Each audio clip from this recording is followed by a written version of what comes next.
Muraho neza nshuti zacu zidukurikira kuri Rwanda Fitness Sports. Uyu munsi turagaruka dufasha abantu bafite ahantu hanini, bafite ikibuno kinini no kukivuga nta nicyo bidutwaye kuko iyo gihari ntacyo bakivuga. So abo bantu akenshi bagira ikibazo kijyanye no gukora abdomino. Akenshi icyo kibazo bakigira gute? No ngo umuntu munini ufite amabuno manini iyo aryamye usanga kenshi umugongo ubabara.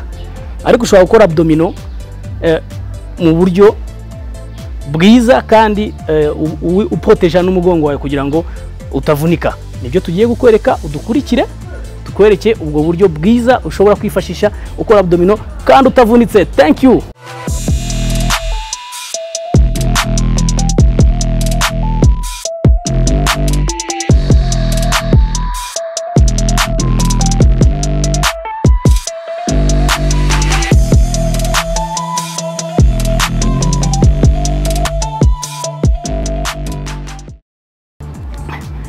Iyo ufashe ino position bivuga ko ushobora gukora n'unyitegereza neza ntago umugongo wanjye ndi bugeze hasi. Nicaje ikibuno ariko nkamera nk'umuntu ugaramye.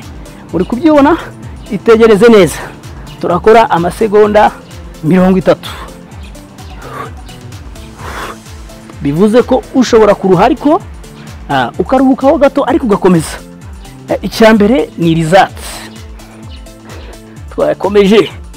Oh, let's go.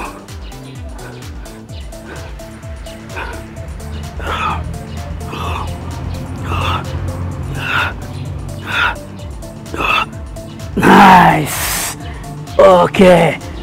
Wazirangiza ushobora kwigororamo gakeya.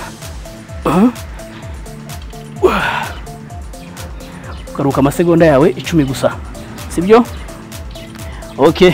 Twahinduye uburyo. Wagiye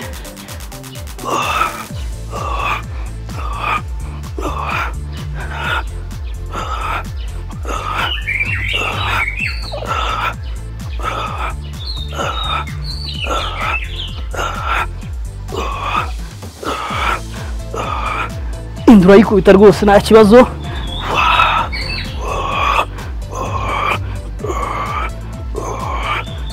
Nice. Wagiye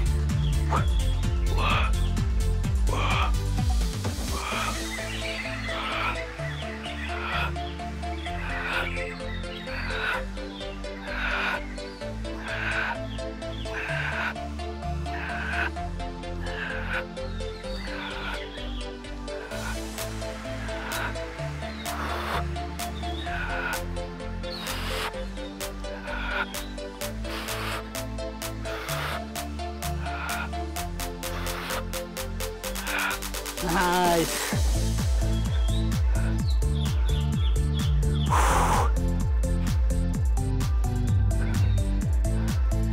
Tugashyiramo ubundi buryo ku buryo uri buruhukemo gakeya ariko n'ubundi ukora.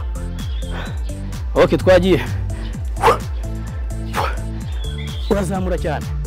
Uburyo bikora ku ivi nako bikora ku nda.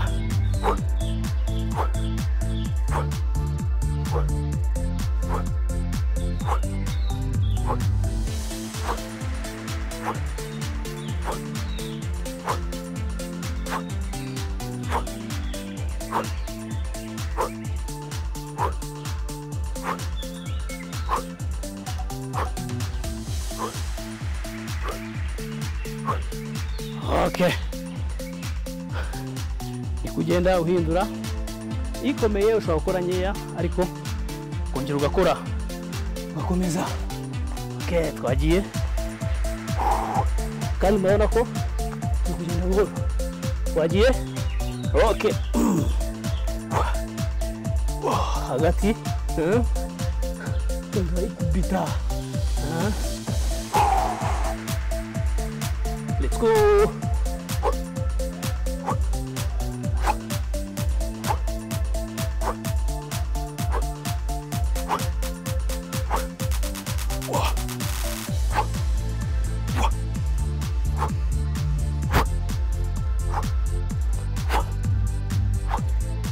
Okay. Kwenye ukaruka amasegonda 15 nako amasegonda 10.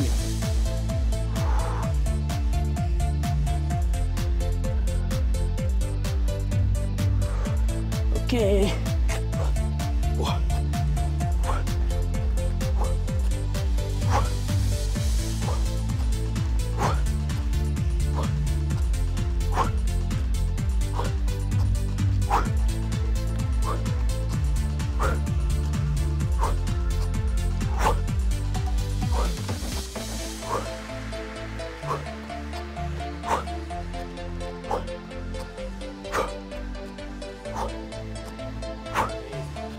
Okay.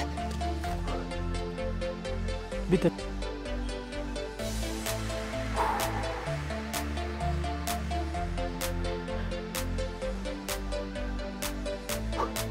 Maboko urayashyira hano, comme ça.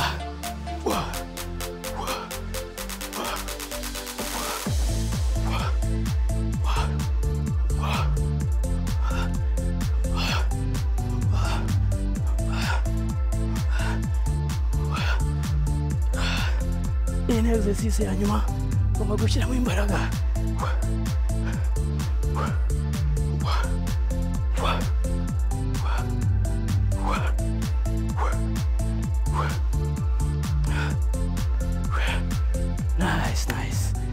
Nice, mwakoze cyane. Nkuko wabonye ko nta hantu na hamwe wakoze uryamye. Niba niba utaryamye rero ntabwo uri buhure na cya kibazo ushobora kuryama ugasanga ahangaha harimo umwanya, kuko n'uvuga ngo iyo ufite amabuno manini niyo yonyine yicara umugongo ukazamuka. Iyo rero wakoze exercice ni ukuvuga ngo ntago wigeze ubona umwanya wo kugira ngo umugongo wawe ubabaze.